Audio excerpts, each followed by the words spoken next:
Українська жінка, яка вона? В нашій культурі це лагідна мати з неймовірною колисковою неміччю.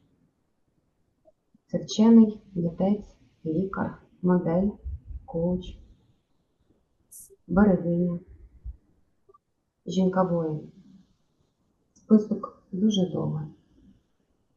Самоідентичність української жінки зараз під час війни набула нових відтінків і зміцнилась.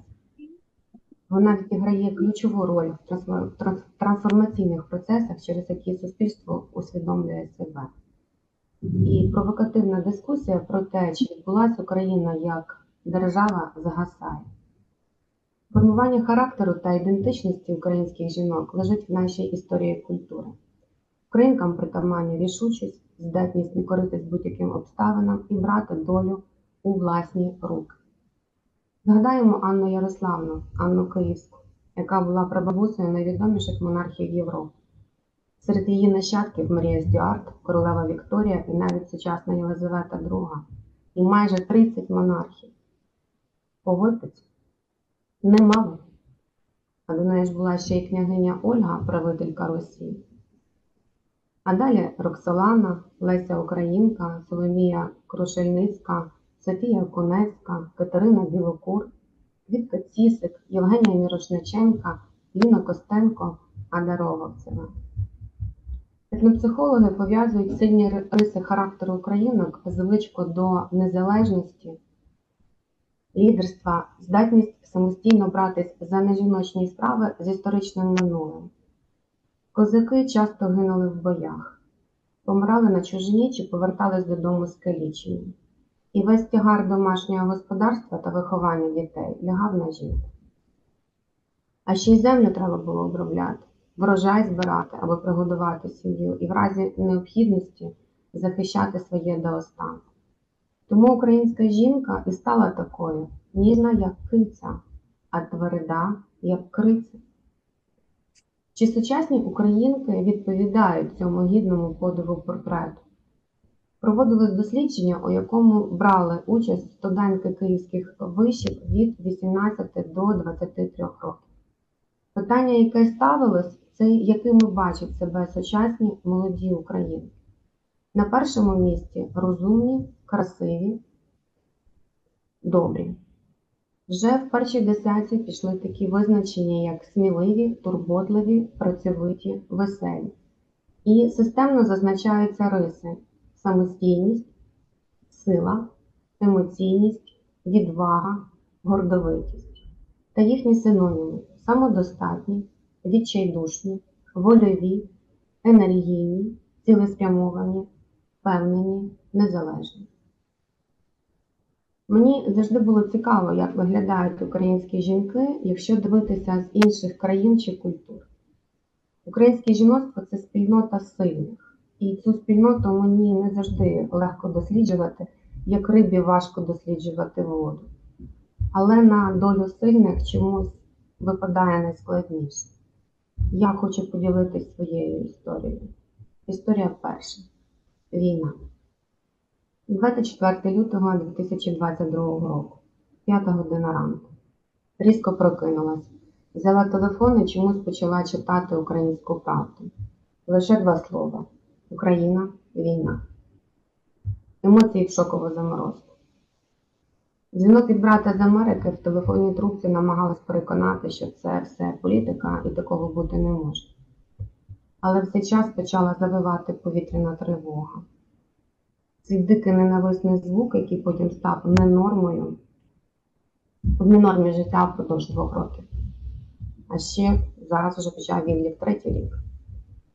Дивлюсь з нерозумінням, що робити. Собор Юра, який з цього дня більше ніколи не буде таким красивим і магічним вночі. Підсвічування вимкнуть, бо це ж небезпека, потім взагалі вимкнуть світло, бо ворог гатитиме по підстанціях і Україна переживатиме зиму 22-го року, занурившись у повну темряву. Зате ми, українські жінки, вміємо сушити голову в машині від пічки, їздити без світлофорів і вуличного освітлення, і при цьому бачити перехожих у цій чорній темряві, тому що вони нам світили ліхтариками. світились наші українські серця. Освітлювали, зігрівали, підтримували, надихали, любили, творили, жили. Історія друга. Дикі голуби. І в цей час, коли думки літали зі швидкістю світла, укриття, будете сина, що далі, куди, як, погляд зупинився на минулорічному гнізді моїх припутнів, диких лісових голубів. Мені дуже поталанило. Пара диких голубів обрала мій французький балкон для гніздування. Дивно, бо це вкрай обережні птахи, які стороняться людей. Я прокидалася вранці від гучного воркотіння припутнів, гу, гру, і думала, як це вони обрали саме мій балкон. Чули довіру? Їхнє гніздо – це витвір мистецтва, пухке, викладене гілочками з бруньками, кладка з 2 яєць. Насиджувані рівноправно приймають участь і самка, і самець, чітко змінюючись по годинах. От уявіть, самець регулярно змінює самку в 11 годині ранку і сидить рівно до 17-ї. Його ранішнє і вечірнє воркотіння стало моїм природнім годинником. Це було неймовірно. І цей затишний балкон з голубами, і все спокійне життя до 24 лютого 2022 року. Нам, людям, є чому повчитись у птахів. У припутніх панує турбота і любов в парі. Вони, до речі, як і лебеді, залишаються вірними своєму партнеру назавжди. А пташенятам прищеплюють повагу, ніжність і турботу для майбутніх їх взаємин у парі. Їх політ енергійний, при зльоті видає різкий свист і ляскання крилами. А ця красива поперечна біла смуга на кожному крилі зветься шеврон. Тоді я ще не знала, що слово шеврон стійко увійде в моє життя. Але це буде не про диких голубів. Це буде про війну. Чи повернуться вони тієї весни до мене? Я ще не знала. Історія третя. Переїзд. Я не змогла зібрати тривожну валізу. У мене немає її і досі. Для мене це була моя власна поразка у цій війні. Я так відчувала. Я так відчуваю.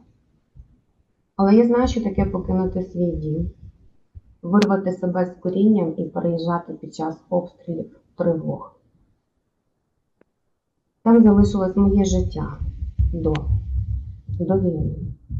Мій дім, мій шлюб і мої дикі голуби. Вони повернулись, щоб попрощатись. Тоді я ще цього не зрозуміла, але я думаю, що відчувала. Самиця Гуля принесла одну гілочку в дзьобі, плела в гніздо, яке їх чекало. Самець Гуліч спостерігав. Прилітали ще декілька днів у гості до свого дому. Прощались. Їм, як і мені, потрібно було облаштовувати новий дім. Історія четверта. Навчання на коуча. Всі мої бізнеси.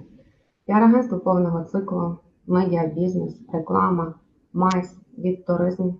Все зупинилось.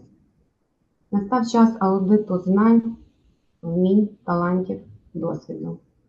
Час запитань, на які я дуже часто не бачила і не знаходила відповіді.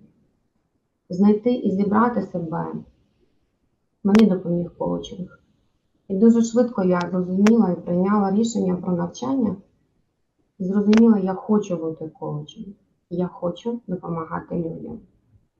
Мабуть, довго пам'ятатиму, як 3 кредитних карток зводила залишки, щоб оплатити навчання. Чи важко було вчитись в реальності постійної небезпеки війни? Так. Чи важко було тримати фокус на результат і виконувати план навчання? Так. Чи важко було пройти сесію зі зворотнім письмовим і усним зв'язком і здати тести?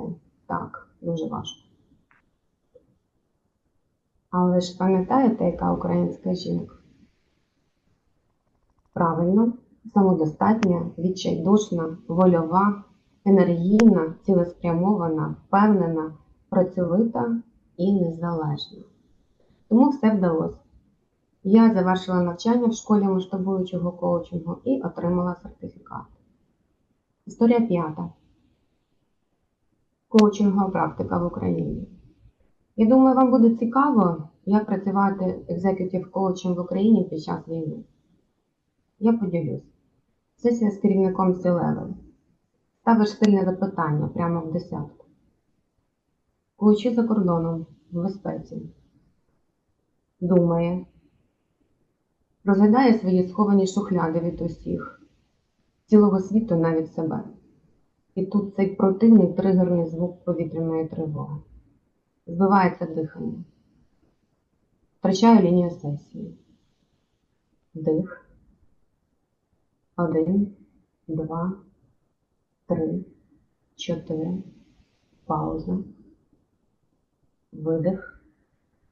1, 2, 3, 4. Пауза. Дихай. Шукаю опору під ногами. Дихання вирівняла, опору знайшла. Скосивши око в телефонний додаток тривога, дивлюсь на ступінь загрози. Так, мені можна залишитись тут. Пройшло 10 секунд чи вічність. Повертаю увагу до сесії знову. Я в нормі, продовжую працювати. Коучі, дякую тобі, що тримаєш лінію сесії. Коучинг – це в першу чергу про партнерство. І після цього зуму я вкотре почуваю себе важкоатлетом, який знову взяв на груди кількасот кілограм. Історія 6. Емоційна кома. Поки що в Україні не говорять про статистику зруйнованих шлюбів через війну. Це надто складна і чутлива тема, тому коротко. Причин надто багато. І всі вони надто різні. Працюючи з бізнес-запитами, все рівно під час роботи вийдеш на невирішені особисті життєві питання. Чоловік загинув на війні. Чоловік повернувся з війни іншою людиною. Дружина виїхала за кордон, а чоловік залишився в Україні.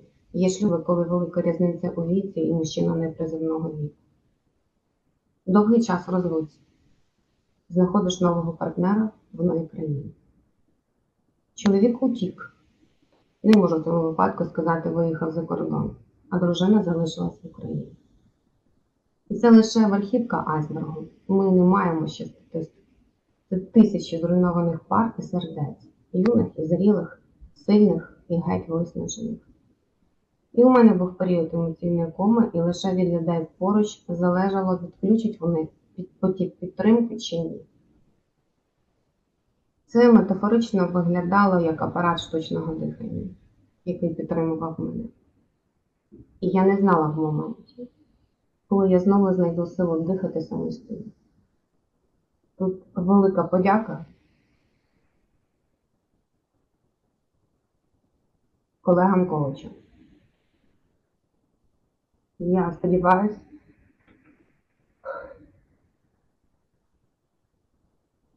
що вони чують мій голос зараз. Дякую вам за те, що повернули мені мене.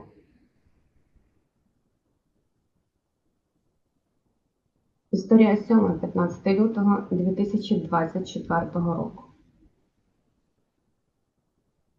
Кохання. Повітряна тривога, запуски калібрів. Вся Україна вибухає. Чую, як летить над головою. Це противний і дуже страшний звук. Згадую, як вчили військові. Коли чуєш вибух, значить живий. Сильний гучний вибух. За кілька секунд другий. Вікна дико двихтять, але витримують. Будинок стогне. Здається, навіть тиск води в трубах змінюється. Все шумить. Звуки речей, які падають по всій квартирі. Коридор, правило двох стін. Ми з сином на підлозі. В голові лише одна думка. Безпечного місця нема. Скрізь скло. На вулиці виють автомобільні сигналізації, перекликаючись сиренами пожежників. Цього разу знову пощастило. Влучання зовсім поруч. Інформації про потерпілих поки немає. Дорога біля будинку перекрита поліцією. Треба врахувати при плануванні маршруту. Така б здавалась проста мрія виспатись. Так і залишалась мрією. Але ми живі. Півгодини по тому. Все цей же ж темний коридор. Вдих. 1, 2, 3, 4. Пауза. Видих. 1, 2, 3, 4. І знову пауза. Мамо, а тобі освічилось? Вчора був день закоханих. Темрява допомогла сину задати таке важливе і таке особисте запитання. Так. Якось зовсім раптово настав новий світлий день. Життя, кохання, низький уклін. Українській жінці, яка народила, відправила на війну, дочекалась і дочекається з війни українських чоловіків-воїнів. Коли є міцний тил, Україна не переможе. А він є. І це ми. Українські жінки, матері, воїни, лікарі, берегині, психологи, психотерапевти, коучі. Список тих, хто готовий безкінечно ділитися, підтримувати, берегти, чекати, волонтерити, набиратися сил щоранку, щоб вистачило і собі, і іншим. Цей список довгий. І я точно знаю, що мої дикі голуби знову прилетять. Дякую всім.